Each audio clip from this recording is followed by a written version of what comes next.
Hello, and welcome to another episode of the Self Care Goddess podcast with today's theme: why most diets and exercise programs fail for midlife women and how to fix it. How exciting is that? Cannot wait to get into the conversation with our beautiful guest here today. But before we start, as you know, let's walk the talk and tune out the outer world for just a few minutes and join us into this beautiful quick coherence technique from the Heart Math Institute. So I invite you to lower your gaze or even close your eyes if you feel called to, and just notice your breath flowing in and out of your body.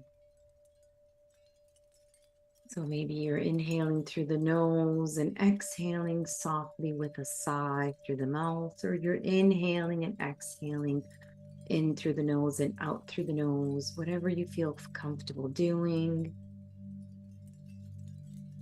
And I now invite you to follow your exhales and channel your exhales to those areas of the body where you might be feeling some tension, some maybe tightness, some stiffness. Allow those exhales to soften, relax that part of the body.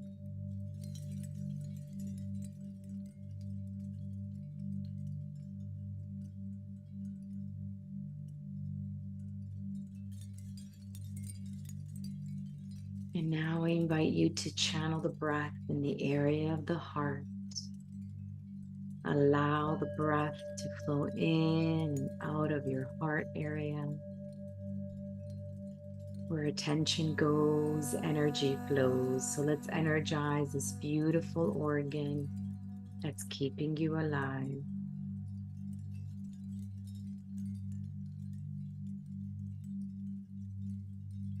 And as you inhale in and out through the heart, I invite you to visualize someone that you're grateful for today, living or past.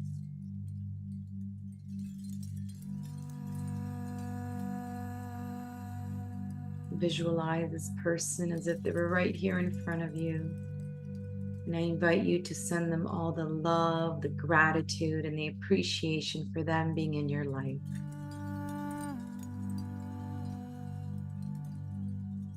And now let's turn the attention on to you and give yourself some gratitude, appreciation, and love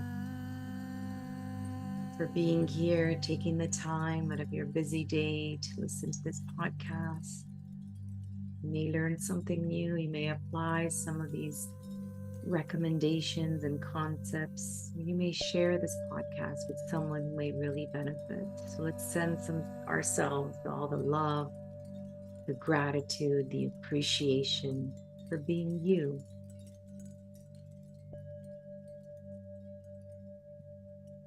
Slowly open your eyes and come back to us. Thank you for participating in that. Thank you. So today we have Desi Bartlett. She is passionate about sharing the joy of movement. As the founder of the innovative subscription platform, DesiBodyMind.com, she offers a holistic approach to health and wellness where individuals can access transformative content designed to strengthen both their physical bodies and mental well-being. As a women's health expert with advanced certifications in yoga, personal training, prenatal and postnatal fitness, and group fitness, Desi has garnered a roster of private clients that includes household names like Ashley Tisdale, Alicia Silverstone, Kate Hudson, and many more. Her expertise has been showcased on major networks such as ABC, NBC, Fox, Univision, Hallmark, and Lifetime. Daisy is also a proud mother of two and an internationally published author. Wow, what a pleasure, what a bio to have you here today. How are you today, Desi? I am doing so well. Thank you so much for having me. It's interesting when you hear like what you've done. I'm like, oh, I've been around for a minute. And I'm so grateful for the opportunity to share the message of health and wellness as I know you do as well. Yes, and I'm very excited to talk to a like-minded woman as well. So tell us a little bit more about your extraordinary achievements and your journey and what made you embark on this.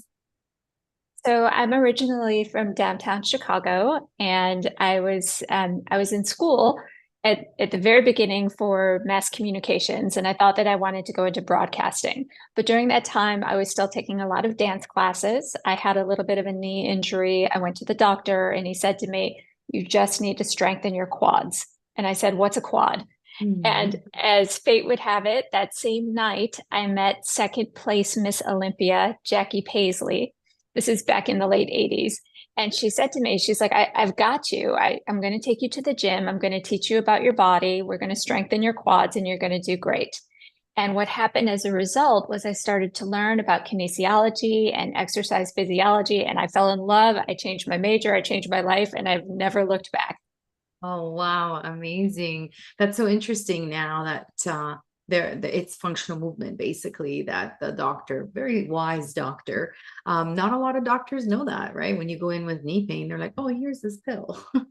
Yes, here's the pill, or let's Mhm. schedule you for a The little surgery. procedure. Yeah, exactly. Exactly. So it was amazing. I think they knew back then and then it kind of got lost. And now maybe hopefully there's this resurgence. So amazing. So tell us a little bit more about midlife issues that some women may experience, not all, but it is pretty common, especially the belly fat. And it's just so interesting that I just left a meeting with two beautiful women, and that's the one complaint that we all had. It's kind of like, all right, I'm not changing my diet or I'm not doing anything differently, but why is there this usually as well, this lower abdominal extra pooch the muffin top, as we like to say it, and so what's happening there? And why is it such an important conversation to have? Because it's more than just the belly fat. Absolutely. So, as I was saying before, when I was in school for kinesiology, I absolutely loved it. And after 25 years of being out of school, I decided at the age of 50 to go back and get my PhD. So, I'm about 6 months out from being Dr. Desi, and my Amazing. Congratulations. thank you so much. And my thesis is all about how yoga can help to empower us through menopause. So I've been Hmm. very, very deep in the research over the last 3 years. And what I've learned is that as estrogen declines, we have this cascade of symptoms that occur. Right. Usually, and most commonly, the one that we hear about a lot are hot flashes, or in Hmm. Europe, I think it's called hot flushes. So Hmm. once you have the hot flash, if you can imagine, this happens in the middle of the night very often, right? So let's say it's like 1 or 2 a.m. and I'm sleeping, and then all of a sudden I start sweating. I have to get up, I have to change the sheets, I have to go get something cool to drink, and this might happen several times. So now we've gone from hot flashes into sleep disturbances. Sleep disturbances, as you can imagine, when you wake up in the morning. Now, Rita, let's say it's like 6 a.m. and your alarm is going off, and you need to be fresh and ready and like go do all the things that you love, but your body hasn't gotten the rest that it needs. Hmm. So what happens more often than not, we grab sugar or caffeine or something that's going to give us a little bit of a boost. And now, oh, over the course of like a day, a week, it's no big deal, right? But over the course of a year or 2 years, we often see a little bump in the scale. It might be 1 pound, it might be 2 pounds, sounds like nothing. But then over 4 or 5 years, now we're at like 10, 15, 20 pounds. So weight gain can absolutely happen.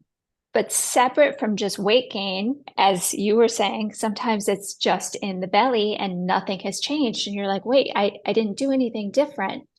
So again, as estrogen declines, we see changes in the body, such as the redistribution of fat patterns. All that means is fat goes right there. And you're like, my goodness gracious, why? Just why? And so we have to make changes And it doesn't mean anyone did anything wrong. It doesn't mean that, you were overeating or any of the things. It could simply mean that your body composition has changed. And so to address this, we need to think about movement in a different way.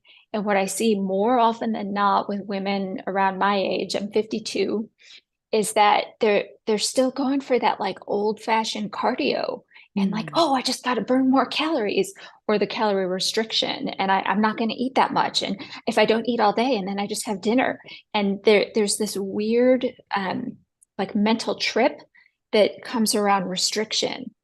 And I'm like, I don't want to shrink you in any way. I don't want to shrink your body. I don't want to shrink your mind. I don't want to shrink your heart. Let's get into a feeling of expansion Mm. and empowerment and Mhm. like lifting and lift strong and heavy and like go do all the things so that you feel like you're so strong and so ready for anything that could come at you rather than trying to fight your own body. That's so true. You said so many amazing golden nuggets there. So it concentrates in the belly because it's I think it's a fat protection, right? I mean, it's protective. So the body thinks that the fat is protecting that area, right? Or what's the reason why it's around the actual belly? The reason why it's around the actual belly, yes, to your point, it does. It protects the organ of the stomach and also Mm, the reproductive organs, which have most now important. changed, right? Yes, yes. So it's hard to really get into the physiology of why, because we're always just looking at it from a point of why me, you know? Yeah, I never had it, and now all of a sudden it's there, right? So okay, definitely hormones. So what would you recommend for women to check their hormones and see what's going on with their Absolutely. hormonal panels, and Yes. also diet? Can you talk a little bit about that, and then we can go into the movement? Yes. So I'm very, very blessed that one of my best friends is a naturopathic doctor. Mhm. And she told me when I started to see some changes, she's like, you need to go get your blood panel done and I'll order it Right. for you. And so Mhm. she was able to show me very clearly with data, this is what's happening with estrogen, this is what's happening with progesterone, this is what's happening with testosterone. And we know the sex hormones, but what we often don't think of are like, what about thyroxine, which is the thyroid hormone? And there's other hormones to look at as well as micronutrients. How are you doing with calcium, magnesium? All of these different things come together in the symphony of your Yes, body. And so right. if someone can just show you like, hey, we need to bump this, we need to take this down, and a lot of it, to your point, can be done through diet, you know. Mhm. Mhm. I was a little bit iron deficient. So I'm like, all right, I need more green leafy vegetables. I'm going to pull out that cast iron skillet again. I'm taking an Mhm. iron supplement. And so I try to give my body as much power as I can from the inside out. So true. I love that. I love the iron cast skillets, but they're so hard to clean. Or I just feel like, oh, everything gets stuck because we're so used to those non-stick pans, right? So is Mhm. there a specific diet that you recommend, or is it personalized? How does it, what is your opinion on that? I think it's really, really personal. What we ingest is such a personal choice. And I have friends who are vegan. I have friends who are omnivores, whatever works for your own body, mind, and heart, I honor. And then I work with my people individually. I can tell you what I Mm. do. For me personally, I tailor what I eat based on my output for the day. So, for example, if it's a real easy day, like kind of chill, and I'm just, practicing yin yoga and meditation and that energy. On those days, I'm a vegan. I don't need a lot of animal protein. I can get my protein from other sources. On days when I'm in the gym and I'm lifting heavy and I've got like, a 150-pound squat, on those days I might make a different choice. So I like for that. that reason, I have no judgment around whatever your philosophy is, but I would like to simply look at what is the breakdown of the macronutrients? How much Mm. carb, how much fat, how much protein are you getting? Because I find, especially for women around perimenopause and menopause, they're not getting enough protein. Yes, we keep hearing that. We keep hearing that. Why is that? Why can't we? Yeah, is it because most of us don't eat a lot of meat or not enough meat? Or what are your thoughts on that? That we just can't, or is it that calorie Yeah. restriction mentality? I think it's both. I think it's calorie restriction. So Mhm. I grew up in, what, like the 70s and 80s. And so we had these beautiful supermodels that were this big. Right. Yeah. And Yeah. we heard about like, just burn it off, just do it, just go, just go. And we were all on treadmills endlessly, or I taught step aerobics back in the day, and it was super, super fun. But we weren't necessarily told how to nourish our bodies. And so what I find is a lot of women especially have coffee and like a sweet carb, almost like a treat for breakfast.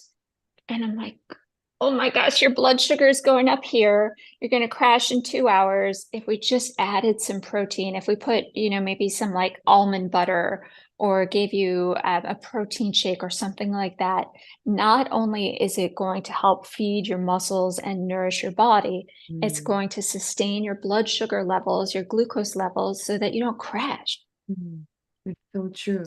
But so we were talking offline. I am Mhm. Italian, and it's crazy what they eat for breakfast there. It's not like even the kids, by the way, it is such a sweet bomb, like either a cornetto, which is like a croissant filled with Nutella, or so it's like Mhm. double the carbs as well as the actual sugar in it.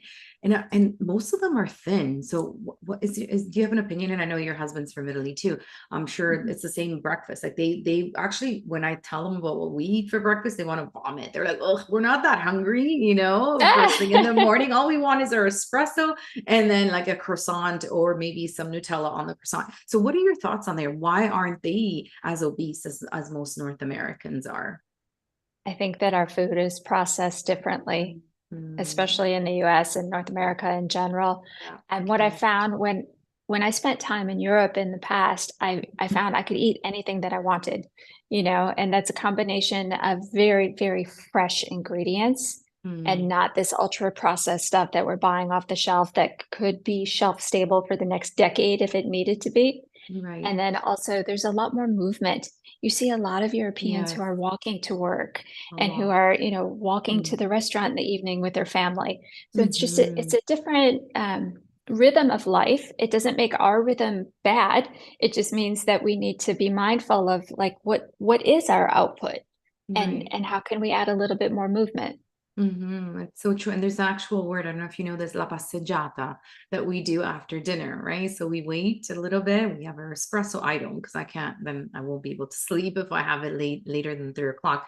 But there is this passeggiata that you take a walk, you go for a walk, right? Mm. And so they still embody that, most people, but I've never heard that here in North America. So I do think the lifestyle has a huge, huge thing to do with it. So what if in the morning you're not hungry? What happens? Like, or even what are your thoughts on intermittent fasting? Is that conducive to, hormonal balance and helping a midlife woman through her experience? So I never recommend anything that I haven't tried myself in my own body. I'm the guinea pig. I won't say, hey, go try this. I Mm, did try intermittent fasting and I did read the research about it. And what I found more often than not is that men tend to do better with it. Men's mm, metabolisms, men's hormonal panels, they're just a little bit different. What I found for myself was I started to get into this mental trip of restriction again. Like, yes, you yeah. can't have this until this time. And I don't want to do that. I think that food is fuel and it's nourishing and it's feeding my body. So telling my body, no, you can't eat until this time just didn't feel right. And so what I do with most of my female clients is I say, eat when you're hungry. And if Mm, you're not hungry till 9 or 10, it's okay. But maybe can we get, a few sips of like a protein smoothie in the morning, just a little bit so that your blood sugar is stable and online, and so that you don't get that like oh, I forgot to eat fatigue feeling that is unfortunately, I think, really familiar to people who are Generation X. and dieting a lot, right? So this is why I love what I do, and I love the podcast because I just finished one the other day about fasting, intermittent fasting, and it's really working very well for this woman going through menopause, and I think she's 51. Yeah, I think she's 51. So I love it because you're right. It's so personalized, right? In terms of some Mhm. people, it energizes, they feel great. And some people, yes, it puts them into this state of restriction, into the state, oh no, I can't have this and I can't have that. And that's just mental stress because a lot of us Yeah. don't realize that cortisol plays a huge role in the during perimenopause, menopause, well, during life, but also contributes to Yes. blood sugar as well, right? Like when And belly insulin fat. goes up, yes, exactly, that's where it gets stored. Yes, so it really is like working with somebody like you to figure out what is good for me, because it's not the fad diet that's out there, or what's happening with my friend and it's working for her, because like you said, circumstances, life, her routine is totally different from yours. So yes, that's why I love to hear these different opinions and what works for other people. So what is the hormonal panel that you recommend? Is there one that you recommend, or can we just go to our family doctor? You can go to your family doctor, but they aren't always excited about Yes. writing the Yeah. request for that. So I'm just going to shamelessly plug my bestie. Her name is Dr. Nataya Gwynn, and she's on Instagram as Dr. Nataya Gwynn. And she offers one that you can do. I believe it's through the mail. She'll let you know what you need to order. But I wholeheartedly recommend working with a naturopath. Whomever you feel comfortable with, call them and ask them and say, I'm experiencing changes and I Yeah. want to understand what's happening on the inside. Mhm. Yes, agree. And I think it's the Dutch test that is the most comprehensive one. It's the dried urine.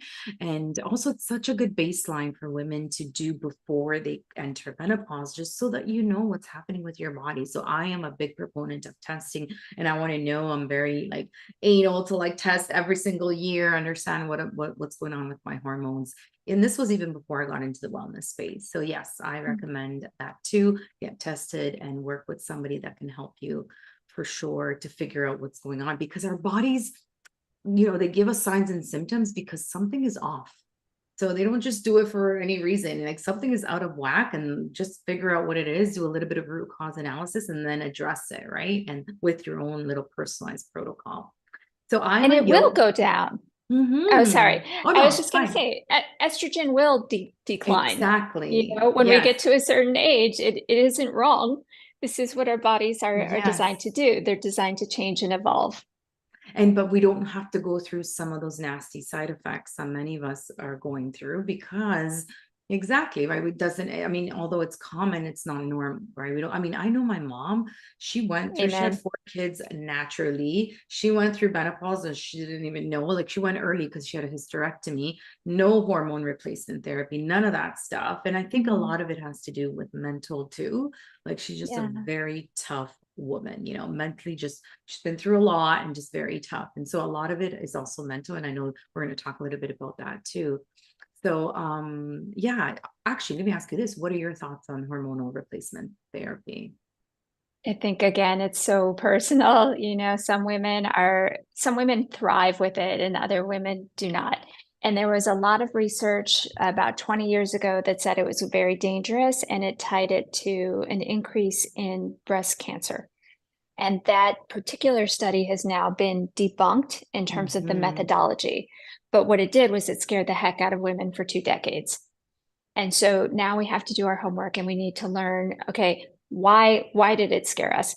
There was a there was a hormone replacement therapy that was used. I think it was called Premarin, and it was extracted from horse urine. So I don't want to put horse urine hormones in my body, but are there other ways of doing it? Yes. So again, this is a very deep Mm, conversation that's personal to have with your naturopath and or your OBGYN, because there's decisions to be made about what you're comfortable putting in your own body. For mm, me personally, I'm not working with hormonal replacement therapy. I have no judgment about it. If it works for you, God bless. But what I've chosen to do in my own body is to try to work with movement as much as possible yeah.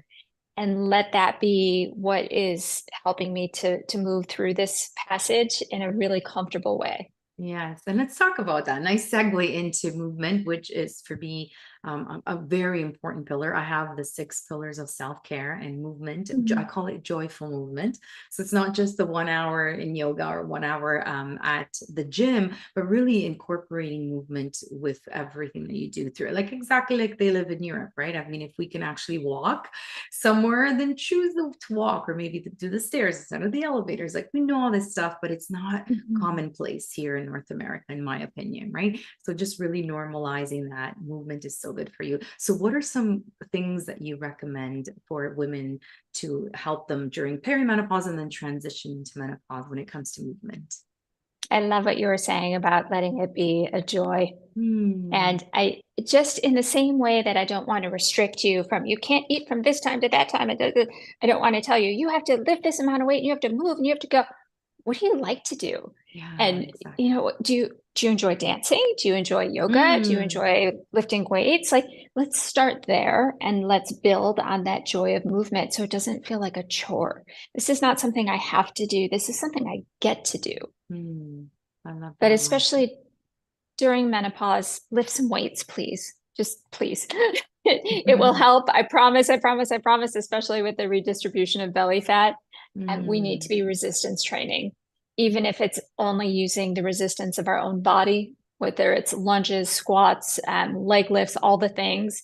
If we go back to some of those basics, it really does make a difference. Mhm. Because we're losing bone density as we age as well, women, right? Yes, we're losing bone density, we're losing muscle mass, we're losing muscle strength, we're losing grip strength. Why? We have this decline in estrogen once again that is affecting everything. Now, let's say you don't have enough calcium and magnesium. Now you're not even absorbing the things that are going in. We have to know what's going on in the inside, what's happening in your blood. And then we can strengthen you and tell you, okay, this is how we need to eat, this is how we need to move. But again, I want to know from you first, what do you like to eat? What Mm. movement do you enjoy? Do you like yoga? Let's start there and build on the joy of it. Mm. How many times a week do you recommend women to strength train? 3. 3. Okay. Okay. Yes, at least 3. If you want to do more, fantastic. Yeah. So what are your thoughts on cardio? Should we be focusing on, I honestly, I can't stand it. I think it's so boring. I never liked it. So I always did the weights for sure. And, but I do like my spin class. I love my spin class. But yeah, what are your thoughts? Should we still be cardio training, or maybe just a walk is good enough? What are your thoughts on that? I personally think that steady state cardio is not really necessary. I think that if you enjoy it for the health of your heart and lungs, wonderful. If you're using this for some vision of De-stressing. like, yeah, yes. But if you're using it for weight loss, it honestly it doesn't Mhm. work. And what does Our that mean bodies exactly? That your heart rate is not going up, right? Steady state, you're not increasing heart steady rate. state. So So you if can you're at still that have a like conversation and be 75%, okay. mm-hmm. Yeah, yeah. So I see people who are on the treadmill endlessly, and I'm like, oh my goodness, get outside, like enjoy a little bit of sunshine if you're going to walk. But Right. it's that steady state where the body doesn't have any peaks and valleys. And Yeah. if you think about like in your spin class, you can go really, really fast for a little while. And so your heart and lungs have to adjust to that increase. But then just as quickly, your instructor might say, now take off the tension. And now it has to go down, right? And so it's the adjustment of the up and the down and the up again. That's where we have that wonderful adaptation. And our body becomes like ready for anything. It can go really fast. It can come down. It can recover. And so that's what we want. And that's also what I like to do with weights. I want to have someone who has a window of a big challenge and then give you like a 2, 3 minute rest, not Mm-hmm. just go, go, go. Mm. So what are you recommending with weights as well? Is it to start like, because there's Mhm. do we do more repetitions at a lower weight, or do we do higher or no, sorry, less repetitions at a higher weight? What are your thoughts on that? Because I I honestly I don't like the gym. I want to be in and out. I don't like I put my my stuff on, and I'm just not talking to anyone. I'm not there to socialize. I'm there to get it done and get out. Because like you, I want to be outside in the sun. I'd rather be doing that than, even that's why I don't do yoga in the summers a lot. I like to do it outside. I don't want to be in a studio, Oh, right? beautiful. Yes, Yeah. I like to be outside more. But yeah, what are your thoughts on the weightlifting? What should be like, what's the recommended schedule and the actual the frequency in terms of the repetitions and the Less weight? reps, higher weight. Yeah, Less you reps, like higher that? weight. I love it. Thank Yeah. you, Desi. Thank you. Yeah. Because Because then you're yeah, going to have a strength adaptation. You okay. know, it's that same idea of we need to push, push, push, and then come down, and then Yeah. push, and then come down. We don't want constant struggle because then the body can't recover. But if you've Mm. ever seen, you know how people wear like wearable tech now? This is Uh-huh. not one, but you'll see an The aura ring or aura. some kind of Mm-hmm. thing, and Mm-hmm. they have heart rate variability on there. That's what they're reading. You know, how Mm. quickly can the cardiovascular system and the heart specifically respond to this external stress, and how quickly can it recover? Okay, okay. So that's great. And then how about body parts? Do you subscribe to, one day it's the pulling muscles, the next day rest, and then the pushing muscles, and then rest, and then it's got like your legs, like the biggest muscles. What are your recommendations Yeah. there? So So, the traditional okay. split would be like Monday, legs and shoulders. Wednesday, pushing muscles, so like pecs and quads, and then and then also triceps. And then on the next day, we'd have the muscles that I didn't mention yet. My brain is going into like the design of your whole entire program. So I'll just tell you, traditionally, it's Monday legs and shoulders, Wednesday push, Friday pull. If you have time to do that, fabulous. Please go do that. Go for less reps, higher weight. I don't want you there for 2 hours though. I want you in and out. I want you there 30, 40 minutes tops. And then I want Mm-hmm. you to go enjoy your day. Yes, yes. Yeah. What are your thoughts on HIIT training? I love HIIT training, love high intensity intervals, because again, Mm-hmm. you're going to have that adaptation response. And if you think about it, like when you're learning, if you study and you take in that information for a couple minutes and then you walk away, you get a sip of water, use the restroom, then you come back. Now we have the ability to learn again. And that's actually more beneficial, and our body and our mind retains more information than if we were to sit and stare at a page for 2 hours, right? You have to Mm-hmm. walk away, you have to come back, you have to walk away, you have to come back. And the muscles are the same. Walk Mm-hmm. away, come back, give your body a moment to recover, and then you'll have power for the new set. I love that. So you can do HIIT with strength training as well. Yeah, yeah. Okay, So, for interesting. example, in between, you might be doing some plyometric work. Plyometric is simply, as you know, a fancy word for jumping. So maybe there's like a small trampoline in your gym or your home gym, and you're starting to do that for 30 seconds in between. But when we get into that high intensity interval, it's quick. It's not 15 minutes on a treadmill. Exactly. Yeah. And I love it. I love to do it in the morning. Really wakes me up way better than coffee. Mhm. And I love the fact that it releases growth hormone. And who doesn't want more growth hormone, right? Yes. Yes. Longevity. Yeah, exactly. Longevity hack there for some of us. Oh, this is so good. This is so great. Okay, so what is you talked a little bit about mental health and physical health. Mhm. What is the connection in your opinion? Why is that so important? And especially given the fact that a lot, post COVID, there's a rise, I think, or maybe more of an awareness of mental health issues. So, what is that connection for you? What does that mean for you? So the body and the mind are interconnected, and when we see someone who is lower in mood, sort of that depressive state, and the body's kind of in this shape, even sometimes we need to lift the system. And how can we do that? We can do that through movement. We can meet you where you are. So if you're here and you're having a hard time and you're kind of struggling, I'm not going to come in and say, go do a HIIT workout. I'm going to come in and I'm going to ask you to breathe And it's that full deep breath that starts to move everything and it's gentle. And then I might have you lift your arms, because as soon as we lift our arms, our mood lifts. And so it's this really like beautiful symphony of the body and the mind working together. At the other end of the spectrum, if you're feeling anxious and like, oh my gosh, I can't turn my brain off and everything's moving so fast. And where do I go? I'm not going to ask you to lay down and breathe with me. It wouldn't work. But I can say, let's go for a walk. Let's go for that walk together and let's talk and let's get it all out. And so what I saw over so many years, over the last 30 years of working with private clients, whatever is happening in their mind shows up in their body. And so I can help them to just kind of move and to remember exercise is medicine. And exercise is a wonderful place to begin when we're talking about our mental health. Does it mean that you will not need SSRIs if you're dealing with anxiety and depression?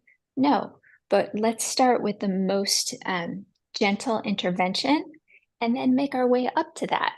So, how do you feel after you breathe and move and walk? And then, how do you feel when you make the changes in the diet? And then, how do you feel when you get proper sleep and hydration? And if we still need to go here, no judgment. If you need that intervention of medical assistance, by all means. But let me give you all of these other tools first that will also support that therapy. Yeah, I'm with you. I'm with you on that for sure.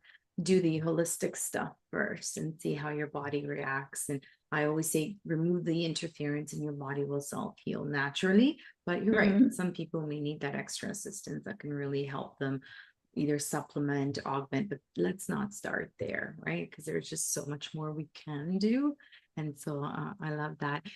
This just came to me. So I used to live in Dubai, and I was going, actually, that's where I started my yoga career there, or my passion for yoga was actually there.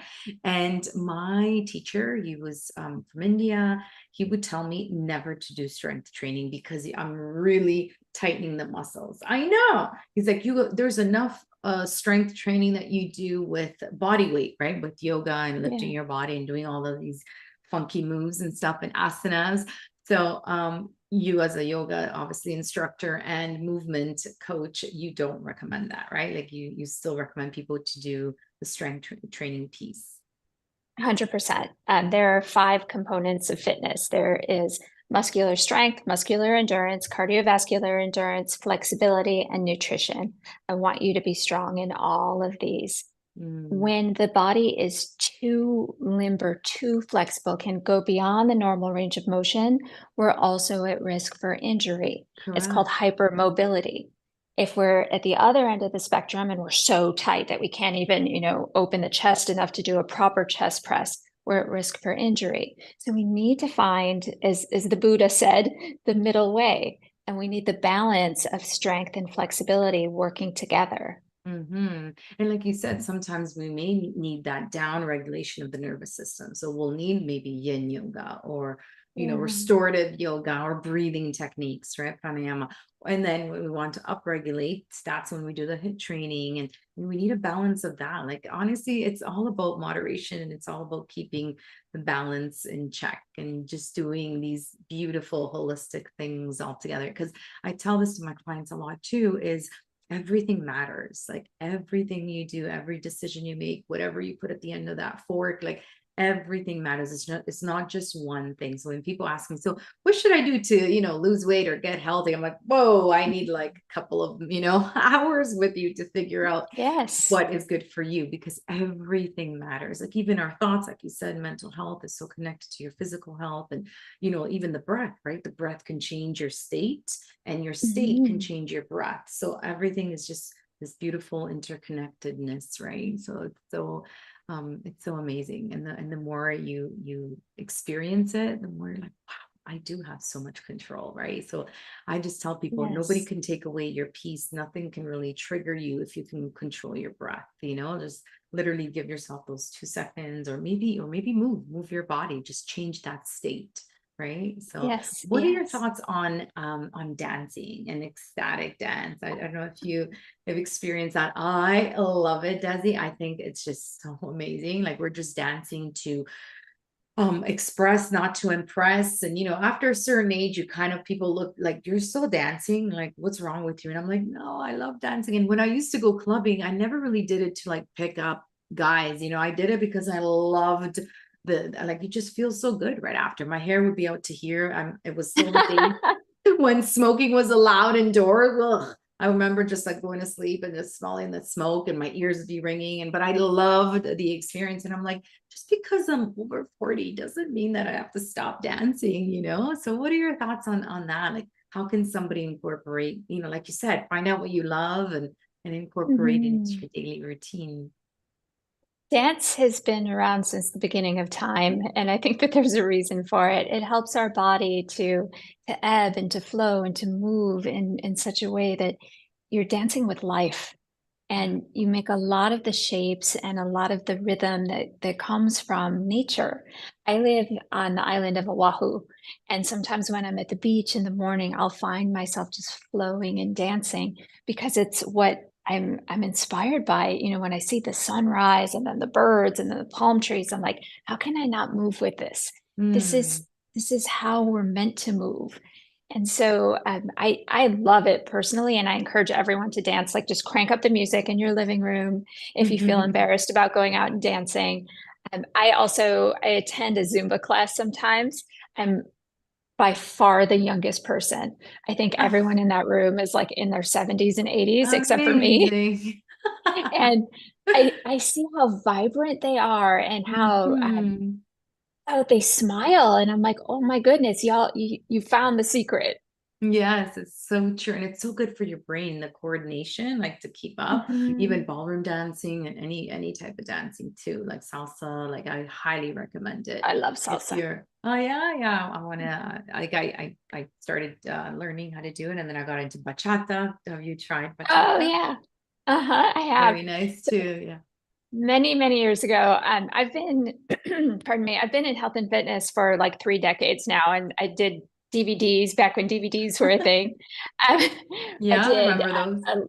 yep, I did like a salsa sculpt DVD that I Ah, led as the teacher. I've done yoga, fitness, cardio, prenatal yoga, prenatal fitness. So I come from the place of let me learn every single type of movement and put that in my toolbox. So when you tell me like, hey, this is how I'm feeling and this is how I want to feel, I can bring it all to you. And I can say, oh, we mhm. can use a little bit of this and a little bit of that and find the right recipe. Right. I love that. So what are your top three tips for moms trying to Mhm. juggle healthy lifestyle, work, family? What are your top three? Because I know you work a lot with mom. I work a lot with moms, and I am a mom. I have two boys. I have a 10-year-old named Cruz. Oh, pardon me. Oh my gosh. 10-year-old named Rocket and a 15-year-old named Cruz. I'm in denial about how old Cruz is because he just got his driver's permit. And I'm like, Wow. No. I keep stepping on the imaginary brake next to him. Um, so my top three tips. My first tip is always meditation. And when you wake up in the morning, before you even open your eyes, enjoy a deep breath and go within. And it's really similar to what you did in the beginning of this podcast. And just hearing that inner guidance. And there's a beautiful author that I listen to sometimes, Clarissa Pinkola Estes, and her prayer is enséñame, enséñame, enséñame. Show me, show me, show me. How can I be of service today? How can I show up as a mom? How can I be there for my children with so much love, compassion, and support? And just let the guidance come through. Let the answer come from your higher self. So that's number one. Number two is move, move, please move. Anything you want to do. If it's just a little walk, fabulous. If you're going to dance, fabulous. If you're going to the gym, I love all of it, but our bodies are designed to move. Each part of our body is designed for a specific range of motion and movement. And Mm, I don't teach from a place of fear, but I do believe that if you don't move it, you lose it. And I'm talking about range of motion and strength. We yeah. got to move. And so for Mhm. mamas especially, if you're lifting a 30-pound car seat and a 20-pound child, you have to have some strength. Yeah. It's Mm-hmm. required. It's part of the job. So please Mm-hmm. move. And then my third tip is motivation. Find your why. Why, what's your why this morning? Is it being the best mom that you can be? Is it also your career? Because we're not one-dimensional beings. Is it Right. showing your kids how to show up as a professional? But identify your why. So those Mm. are my three: meditation, movement, and motivation Beautiful for moms. Awesome. for And moms. everybody, really. But so, is there a common advice for everybody that you like, all of your clients that you see? Do you often find like, oh, I keep this advice is very repetitive? Is there one? There might not be one, but is there one? Yeah, what I usually find that I'm saying over and over again has to do with posture, quite honestly. Hmm. And what I hear a lot, more so with moms, but also with everyone, especially in our tech neck Yeah, world, the tech is neck. I know, Mhm. crazy, right? Ugh. Yeah, I hear this is tight and this hurts, Mm. and when I look at the posture, I see a lot of this kind of action, the like rounding forward. And with mamas, it's usually because they're leaning forward, looking at their beautiful baby or nursing. Mm-hmm. And with folks who are on the computer or phone all day, which Yeah. could be the same person, it's that same kind of thing. And what happens is that as we start to go forward, pecs get tight. Also, there's a little tiny muscle here called pec minor that can get really, really tight, and the upper back starts to hurt. And so I'll hear instructors sometimes say you need to stretch your upper back, and I'm like, goodness, no. Her upper back is already like over. It's trying to compensate by leaning over all day. I don't want to create more space there. I want to open her chest. I want to Mm. strengthen her back. So I need to change the balance here. So that's what I hear more than anything is like this hurts, this is tight, what do I do? And we breathe, we strengthen, we open, and then we've got something going.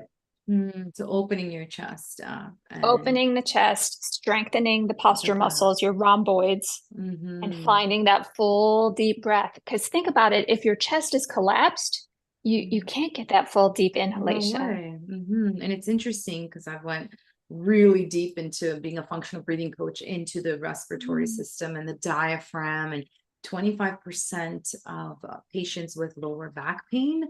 actually have some sort of dysfunctional breathing so habit. So they're not properly using your diaphragm. You Yes. underestimate this beautiful muscle that we have for breathing. The more we use it, like you Mhm. said, the better it works for us. The less we use it, we tend to lose it. So that really helps. Like you Yes. said, the deep breathing, right?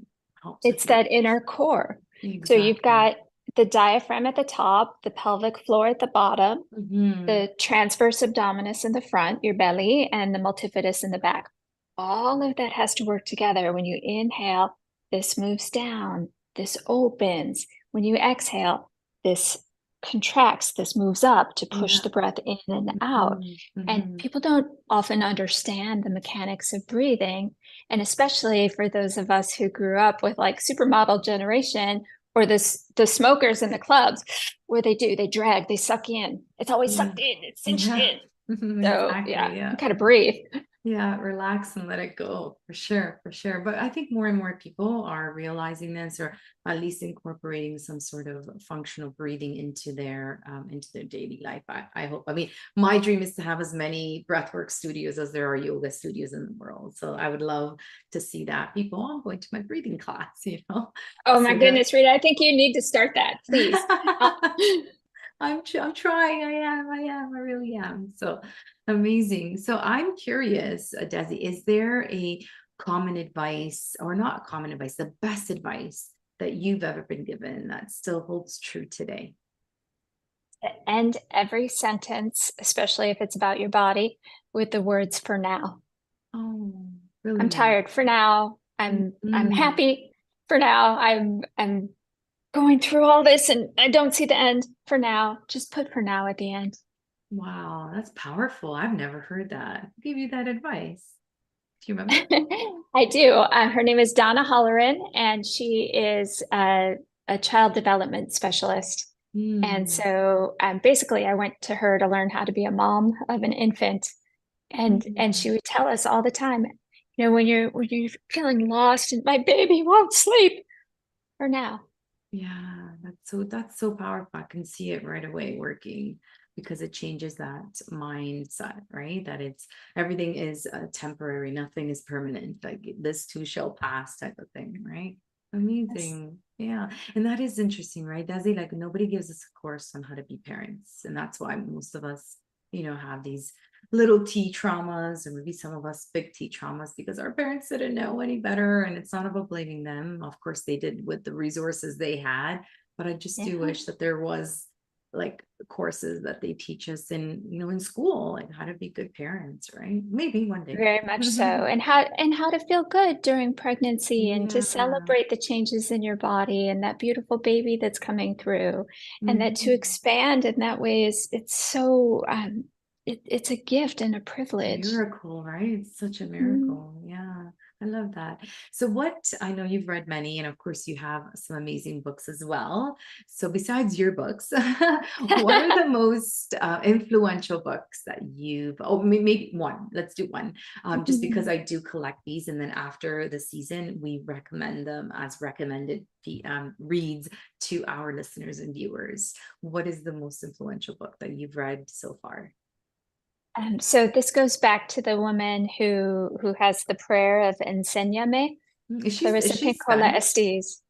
Oh, And she is, I believe, Mexican ancestry from the oh, Midwest, like me. wow. Okay, And enséñame. I uh, love that. Enséñame. She wrote a beautiful book in the 80s, and it's still the most powerful book that I carry with me called Women Who Run with Wolves. And Yeah, of course I know. Yeah, yeah, yeah, yeah. yeah. Amazing. Yes, yes, yes. And she would talk about the power of myth and storytelling and how we so often relate to these different stories that we hear in our childhood, whether it's Snow White, was there a healthy, beautiful mother in your life, or was there the darker, more competitive energy that came through, either through a mother or a stepmother? Cinderella, did you always dream of having the man sweep you away? So it's this really fascinating read about like the power of myth and story and how we also have the power to change it. Mm, We can change that story from like she lived happily ever after, which is kind of static, to, she continued to pursue her dreams and get stronger and stronger every day and empower others. Beautiful. Yes, I love that book. I can't believe I didn't remember her name and the author. That's so funny. Sometimes I remember the authors and not the titles. Sometimes I remember the titles and not the authors. Oh, Yes, it's like 40 years old at this point, but it's still my favorite. it's And I so think good. when truth is truth, it is timeless. Yes, 100% agree. Well, thank you for that. So, what are your top three non-negotiables, self-care habits that you do on a daily basis? Going to the beach. My Mm, first one is going to the beach. I go there every morning. I mm, live on the island of Oahu, and so I go to Mother Ocean and I breathe mm, with her, and mm. that's how I start my day. And don't take that away from me ever, please. So lucky. And excuse me, my second is yoga. Yoga has been with me since I was 6 years old. I received my first mantra from my mother's guru at the Temple of Kriya Yoga in Chicago. And yoga for me it's a gift. And movement and breath together is something that keeps me alive. And Mm, the third is setting healthy boundaries and speaking up for myself. Because I didn't know how to do that when I was a younger woman. And I think that for those of us who grew up in situations where we perhaps weren't allowed to, finding that power of your voice to just say no with love. Can you mm, do that today? No. mhm. No paragraph behind it about because I have to do this and that and justify myself and tell you all the things. So just having a really clear sense of your healthy boundaries and being able to communicate it.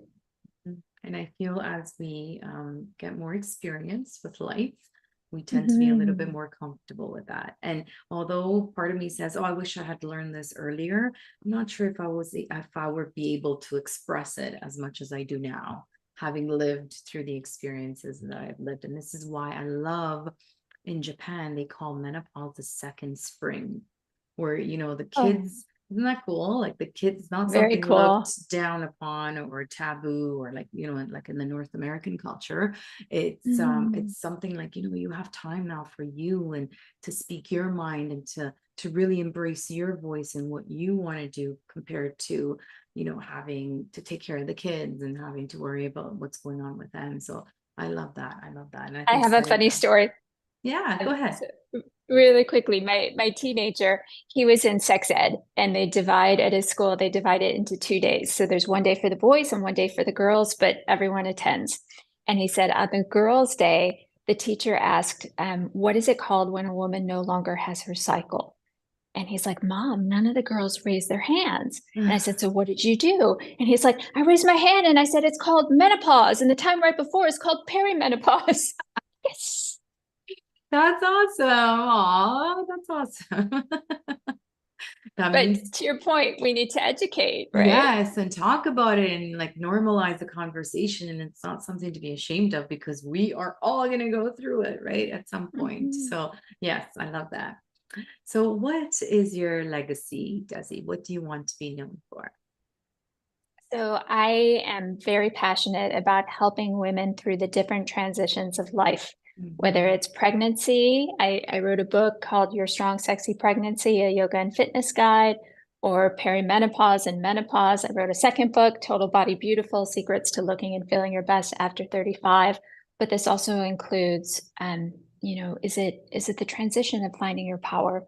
Is it the transition of divorce? Is it the transition of marriage? Is it the transition of becoming a grandmother? All of these different powerful milestones that we have in our lives need support. And so I want to be known for being there to bring the joy of movement and allowing you to feel strong from the inside out so that each of these milestones and changes is something you can breathe into. Embrace and enjoy.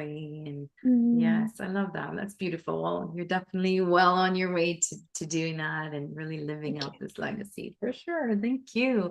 So, how can people connect with you? Where is the best place to do that? If they want to work with you, if they want to follow the Yeah. amazing work you're doing, where's the best place? So as you mentioned earlier, I just relaunched my website. It is desibodymindcom. And if you'd like to have specific practices, it's all on there. And then Mm. also I'm really, really active on Insta, and I'm there as Mothers into Living Fit. And I welcome all of your questions. And if there's anything I can ever answer, I will. And if I can't, I will tell you straightforward. I don't know the answer, but I'll go find out because I'm a science nerd. So am I. Yeah, I love that. I even with my functional breathing, I was like, but why does this happen? Or even with my nutritional degree, I'm like, Mhm. why is that happening? So I need to know at the molecular level or cellular level what's happening so that I can actually and I have more respect for it and I appreciate it more as well. So now when I look at food, I'm like, is this supporting my health? And not really, it's not really doing much. And this is why I can never, because people ask me all the time, "Rita, you're never going to try McDonald's again or a crispy cream donut." I'm like, no, like seriously, if it's the last thing on earth, like I'd rather eat Yeah. earth. I'd rather eat the soil. Yes. Yes. It's because I went deep in there and now I understand the systems and how they work at the cellular level. So I don't know if that's kind of part of That's why geeking we out. need, yes, no, that's why we need people like you and your podcast and educating people about the mechanisms underneath, because we don't hear that when we go to get McDonald's. There's not a sign that says this is what's going to happen on a cellular level. So we need you to educate us. Well, thank you. That's part of my mission too. Thank you so much for this beautiful, enlightening, informative conversation. Thank you for making things really, really simple and so like attainable and bringing them in, bringing the different movements and as well as like you just gave us a program. If you're ready to start like a movement program, you have some great tips, right, from this conversation. So go ahead and do that. If you want more, of course, contact Desi and download, be part of the community, the app community, and of course on Instagram. Thank you. Really, it's been such a pleasure to talk to you. You're just such a beautiful beacon of light, and you're really embodying what you're teaching and preaching. So thank you so much for the work that you do. Thank, thank you, Rita. I receive all of that, and I'm so happy to meet a kindred spirit who's sharing her light. Thank you. Thank you. Have a beautiful rest of the day. You too.